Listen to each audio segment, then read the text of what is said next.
आज जम्मू कश्मीर असम्बली में हलफ बर्दारी हुई जिसमें उमर अब्दुल्ला ने कश्मीरी में ओथ उठाया। वही अगर हम बात करेंगे बीजेपी की सांसद शुगुन परिहार जिसने संस्कृत में हलफ उठाया।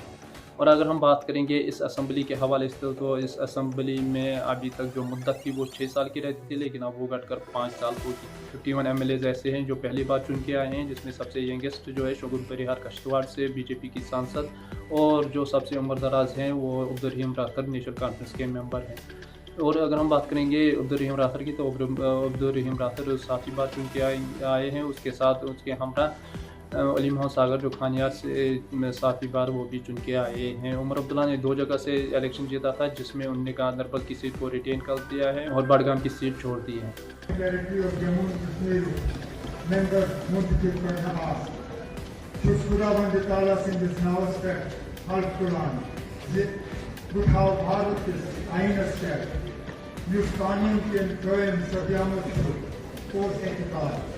बेरोजगार यमी आयन वफादार बेखाव भारत सरदारी बरकरार के बुदियम टीम फराइज ईमानदारी सान अंजाम यम ने सपोर्ट सपन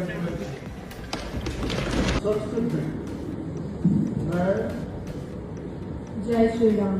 अहम शुगुन परिहार विधानसभाया सदस्यत्वेन निर्वाचिता निश्चयेन परमेश्वरस्य नाम्ना शपे यत् अहं विधिना स्थापितं भारतस्य संविधानं प्रति सत्यां श्रद्धां निष्ठां च धारयिष्ये यत् अहं भारतस्य सम्पूर्ण प्रभुत्वसम्पन्नताम् अखण्डतां च रक्षयिष्यामि तथा यत् पदं ग्रहीतुम् अहम् उद्यता अस्मि तस्य कर्तव्यम्।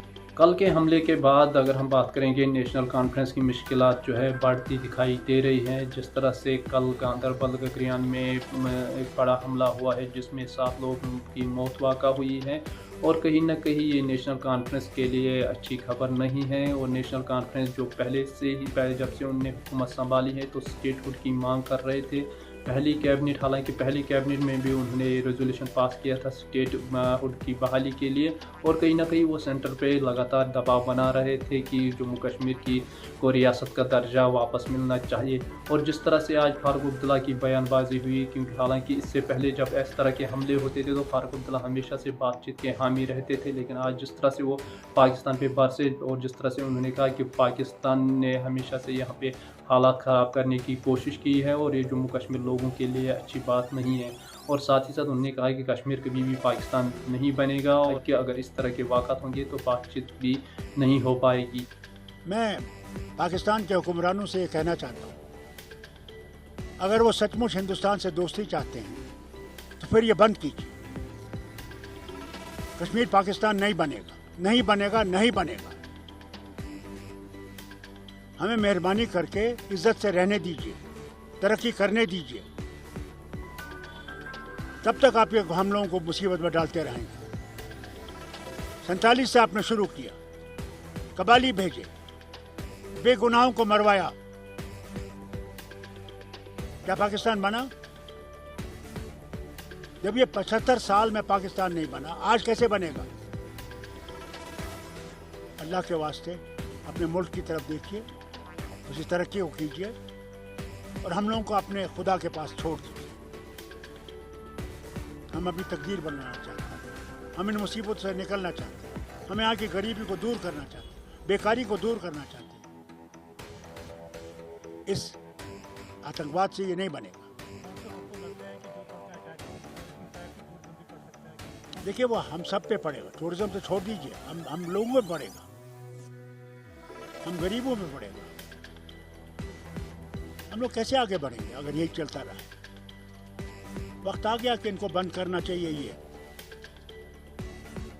नहीं तो जो इसके असरात बाद में होंगे बहुत सख्त हो, फिर कुछ नहीं रहेगा। देखिए मैं नहीं जानता इंडिया को क्या कार्रवाई करेंगे, वो तो मरकज खुद जानता है, मरकज का मामला है। मगर हम लोगों को सबको मुसीबत है, हम लोग कई सालों से ये देख रहे हैं, 30 साल से तो मैं देख रहा हूँ। मैं बार बार उनसे कहता था मत करो ये, इससे कोई आगे नहीं चलेंगे। मैं पता नहीं उनकी अकल कैसी है, क्या हो गया उनको। बातचीत कैसे होगी?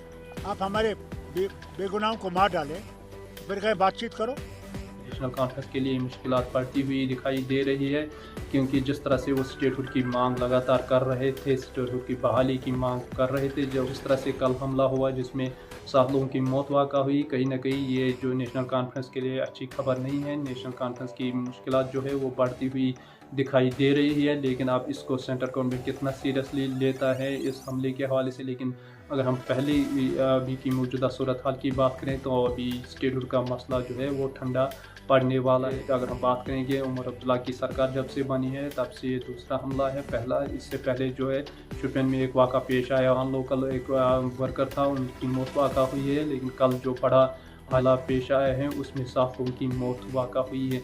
और कहीं ना कहीं आज दिन के हवाले से अगर हम बात करेंगे तो इस हमले के हवाले से जो होम मिनिस्टर हैं उन्होंने भी सख्त मजम्मत की है, और साथ ही साथ LG एडमिनिस्ट्रेशन ने भी एक ट्वीट करके ये बताया है कि हमने पुलिस और सिक्योरिटी फोर्स को फ्री हैंड दिया है। इसके अलावा अगर हम बात करेंगे यूनियन मिनिस्टर गिरिराज सिंह, जिन्होंने नेशनल कांग्रेस को तनकीद का निशाना बनाते हुए कहा है, ये दुर्भाग्य है कि बिहार के लोग मरे हैं।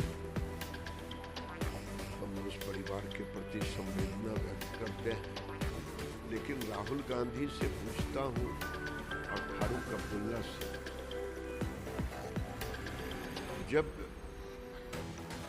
आतंकवादियों के समर्थन देने वाली पार्टी की सरकार हो तो ये घटना होना स्वाभाविक है। इनकी जुबान तो खुलेगी नहीं, ये तो गाजा के लिए ट्वीट करेंगे, ये तो बांग्लादेश के हिंदुओं के लिए ट्वीट करते नहीं।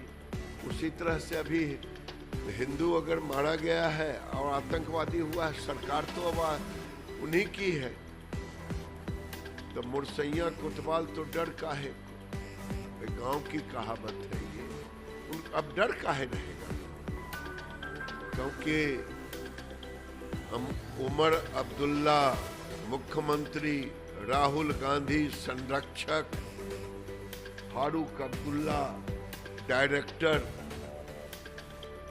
अब पाकिस्तान से बात करेंगे। दुर्भाग्य है जिस कश्मीर को मोदी जी ने शांति लाया, रोजगार लाया, माहौल लाया, उसको फिर ये फारूक अब्दुल्ला और कांग्रेस की सरकार बिगाड़ी। जिनका साख्त पाकिस्तान की तरफ होगा, कहीं ना कहीं वाक़ा होना तवक्को है। और कहीं ना कहीं उन्होंने उस बात की जिक्र की, क्योंकि नेशनल कॉन्फ्रेंस के मैनिफेस्टो में पाकिस्तान के साथ बातचीत की जिक्र की, और उसी की नुक्ताचीनी करते हुए गिरिराज सिंह ने ये कहा है कि हुई है PDP के जो रहनुमा हैं उन्होंने ये कहा है कि जिस तरह से सेंट्रल गवर्नमेंट दावे कर रहे हैं जम्मू कश्मीर के नॉर्मल सी की, कहीं ना कहीं वो ज़मीन पे दिखाई नहीं दे रहा है, और वो एक फेक नैरेटिव है। साथ ही साथ उन्होंने एक भी कहा जिस तरह से वो कह रहे हैं कि यहाँ पे टूरिज़्म बढ़ा है, वो कहीं ना कहीं वो उन अफरादों को उकसाता है जो ये हमला करते हैं। और बार बार जहाँ सरकार ये बोलती है कि यहाँ हालात बिल्कुल ठीक हो गए हैं, 30 साल में आज तक यहाँ कभी ऐसे हालात नहीं थे, या 30 साल में इससे ज़्यादा टूरिस्ट नहीं आए, या 30 साल में इससे ज़्यादा यहाँ पे कभी कोई और काम नहीं हुआ। मैं समझता हूँ कि कहीं ना कहीं ये हम जानबूझ के ऐसे जो अफराद हैं इनको शायद चैलेंज करने की कोशिश सरकार कर रही है, और बता रही है कि देखिए हमने यहाँ पे सब कुछ नॉर्मल कर दिया। और जब ये ऐसे वाक़े होते हैं तो ये जो नॉर्मलसी का जो क्लेम सरकार बार बार करती है, इस क्लेम में कहीं ना कहीं जो है इसके ऊपर सवालिया निशान खड़ा होता है, और कहीं ना कहीं हमें भी सरकार को ये पूछने पे मजबूर हो जाते हैं कि आप अगर बार बार ये बोलते हैं कि नॉर्मलसी है, यहाँ कोई आतंकवाद से रिलेटेड कोई घटना नहीं घट रही है, तो अगर नॉर्मलसी है तो ये सब चीज़ें कैसे हो रही हैं, आपको सामने आना चाहिए, इसकी जिम्मेवारी उठानी चाहिए। ये जो हालात ख़राब दिख रहे हैं इसकी जिम्मेवारी सरकार को उठानी चाहिए, और आकर लोगों को बताना चाहिए कि इन हालात के पीछे वजह क्या है। Thank you sir. और साथ ही साथ अगर हम बात करेंगे कैबिनेट मिनिस्टर जो जम्मू कश्मीर नेशनल कॉन्फ्रेंस की कैबिनेट मिनिस्टर सतीश शर्मा हैं, उन्होंने भी कहा है कि जिस तरह से जम्मू कश्मीर में अमन अमान के साथ इलेक्शन हुए, कहीं ना कहीं एक्सपेक्ट था कि जम्मू हमारी हुकूमत के साथ इस तरह की साजिशें होंगी। This was somewhere expected. जितनी बेहतरीन चुनाव हुआ है और जितने अच्छे तरीके से कश्मीर के लोगों ने उमर साहब को मैंडेट दिया है, कुछ ताकतें हैं उसमें विदेशी भी हो सकती हैं, बाकी भी हो सकते हैं जो नहीं चाहते कि यहाँ पर शांति हो, लोगों को अच्छी जीवन शैली उनकी अच्छी हो। और तीसरी बड़ी खबर जो है वो कांग्रेस की तरफ से आ रही है, जहां तारिक हमीद करा की प्रेसिडेंसी को लेकर सवाल उठ रहे हैं और एक गुट वहां पे तारिक हमीद करा के पक्ष में है और दूसरा तारिक हमीद करा के मुखालिफ है। जो गुट तारिक हमीद करा के साथ है उनका ये कहना है कि तारिक हमीद करा के आने से हमने कश्मीर में जो नॉर्थ कश्मीर में 2 सीटें नई जीती है और कहीं ना कहीं जो लोग इस इलेक्शन में हारे हैं वो अपनी नाकस कारकर्दगी से हारे हैं, उसमें तारिक हमीद करा का कोई हाथ नहीं है। तारिक हमीद करा ने चंद ही दिनों में हमें 2 सीटें जीत के दिलाई हैं। उनका ये कहना है कि तारिक हमीद करा के आने से कांग्रेस पार्टी को कश्मीर में बूस्ट मिला है। वही अगर हम बात करेंगे जो मुखालिफ गुट है, उनका ये कहना है कि तारिक हमीद करा के आने से ही जो है पार्टी में नुकसान हुआ है, क्योंकि वो पार्टी के ट्रेडिशनल कल्चर से वाकिफ़ नहीं थे और उनका इलेक्शन के बीच में उनको सदर बनाना कहीं ना कहीं ये पार्टी के लिए नुकसानमंद साबित हुआ है। और उन्होंने एक रेजोल्यूशन भी पास किया है जो उन्होंने अपने हाई कमान को भेजा है कि जिस तरह से तारिक हमीद करा की प्रेसिडेंसी हुई है, जिस तरह से उनका वर्क कल्चर रहा है, कहीं ना कहीं उस पर सवालिया निशान खड़ा उन्होंने किया है। तारिक हमीद करा ने एक फैक्ट फाइंड कमेटी भी बनाई है जम्मू के लिए कि वहाँ पे, क्योंकि जम्मू में उनको कोई सीट नहीं मिली है। अगर हम कांग्रेस की बात करें, कांग्रेस ने खाली 6 सीटें जीती हैं, जिसमें अगर हम जम्मू डिवीज़न की बात करें, जम्मू डिवीज़न से उनको खाली 1 सीट मिली है और कश्मीर से उनको 5 सीटें मिली है। कहीं ना कहीं उनकी ये नाकस कारकर्दगी की वजह से कांग्रेस के अंदर जो है बहस छिड़ी हुई है। एक पक्ष तारिक हमीद करा के साथ है, दूसरा तारिक हमीद करा के मुखालिफ है, प्रेसिडेंसी के मुखालिफ है। और वही जो है तारिक हमीद करा ने एक फैक्ट फाइंडिंग कमेटी भी बनाई है जो इस तरह का रिजल्ट कांग्रेस का इस इलेक्शन में आया है और इसकी क्या वजह रही, इस हवाले हैं अब आने वाले वक्त में देखा जाएगा कि किस तरह से ये इस डेवलपमेंट को देखेंगे और किस तरह से तारिक हमीद करा की प्रेसिडेंसी को देखा जाएगा। बाकी आपकी क्या राय रहेगी आप ज़रूर दीजिएगा। मुझे दीजिए इजाज़त।